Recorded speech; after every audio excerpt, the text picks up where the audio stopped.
As you're looking at ABC News page, it's abcnews.go.com/politics/election. You can see that. And we've been talking about rigged polls, and there's something that is unique here, and I want to thank you guys for the links, the information. But it says that 2016 election forecast predict which candidate will win the presidential election. And we know that many people have said, and I've said, that the polls are rigged, showing Hillary at 275, Donald Trump on the right in the red at 191. And it goes in there and shows you the blue states for Hillary, the kind of mixed states, and then the red states for Trump. But they also have another poll that they're not really making mainstream, and you can vote there, and I'm not about to go and vote. I checked this thing out. You don't have to sign up for anything, but it tells the truth on that poll, and I'm not sure how long they will leave it there, if they'll leave it through the entire election process, or will they take it down, or will they kind of keep it hidden in the back pages. But guys, we can hold their feet to the fire on this one. Check this out. Now, what you want to do is go to this page. It's called abcnewsgo.co. Just go there and you can find the different articles just below the title. ABC Live Poll, who are you voting for?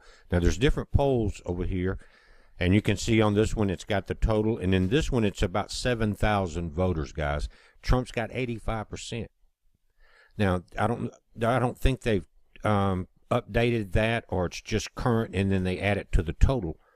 But if you go, just stay on this page and scroll down, and first you're going to go into a bio of the election, and you can tell it starts off with talking about Trump, and it says he's known for his opposition to illegal immigration, his opposition to various free trade agreements that he regards as unfair, his frequently non-interventionist views on foreign policy, and his proposal to temporarily ban foreign Muslims. Then it goes on through the different, you got a couple of new candidates coming in on the side parties, Gary Johnson, Stein, and Darrell Castle. Now, the last thing is a really nice write-up for Miss Hillary here. And it says, who are you voting for? Now, it's not showing up a voter tab here. I've already voted for Trump. But this is amazing, guys. Instead of 7,000, I'm going to pull this up. And again, don't refresh your screen. This is ABC News. I know it's amazing. Don't pass out. It says, who are you voting for? Trump. 1,001 votes. Plus 215, 70%. Look at who's number 2. Gary Johnson and Jill Stein. Nobody's heard of them. At 11%. 16,188 for Johnson. 15,260 for Stein. Look at Hillary. 8%. At 11,783. Darrell Castle at 721 votes, which is not 1% yet. Total voters, 145, 167. Now, again, I'm kind of in shock that they would do this, that they would actually allow a live poll. And what I'm talking about here is normally and on the main page where you saw Hillary was ahead, they will go into a Clinton area that's all pro-Hillary and do the surveys, if that's how they want them to come out. That's how the game works. And that's why on our YouTube polls, even though I don't think all the votes were showing up, it was just the same percentage, except sometimes worse than 78% because there were no other people in there. Look at this, guys. This is the truth. They have to be held accountable for what they're putting on mainstream and what their site is doing. What we got to do, and I'll go back to the top. I'm going to pull this up so you get a real good look at the address. abcnews.go.co/2016-08/ABC Live Poll. Who are you voting for? With the slashes ending with the /. Now, share the link with everybody.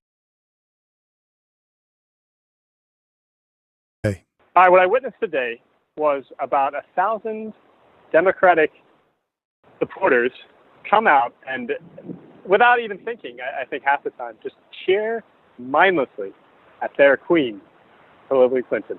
Well, that's what people do at campaign rallies. The gymnasium, we were told by the school that maximum seating capacity is 2,500 people. That includes all the bleachers and folding chairs on the floor of the gymnasium. What you said, 1,000 people? Is that your estimate of the crowd attendance? Yes, that's my estimate. About 1,000 people. So she didn't even have 50% of the gym full today. They actually closed off part of the gym. They made it look like banners were the walls, the back, but actually there were large sections of the gym they didn't have to use or couldn't fill, rather. And it's really important to note this was a child registration day for the high school here. So a lot of the volunteers, a lot of the people who showed up were actually there to register for school. How do you know that? When I first got here at 9 in the morning, I was going around, looking around, and talking to everyone I could. And I found just all these kids everywhere. I was asking, hey, what are you doing here? They're like, oh, it's registration day for school.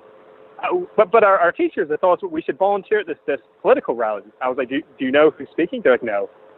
We're just volunteering. Wait a minute. You're saying the high school students who were registering today told you that their public school teachers told them they should attend the rally? Yes. And a lot came in attendance. A lot of the teachers actually came in attendance also. So a lot of the people, I mean, first of all, it wasn't even half full. And then among the people who were there, a lot of them were school teachers and students. Yes. I would say a lot of them were immigrants from the area, too. I would say about a quarter were students. About a quarter of the seats were filled with immigrants? Yes, immigrants and students. Was Sadiq Mateen there? No,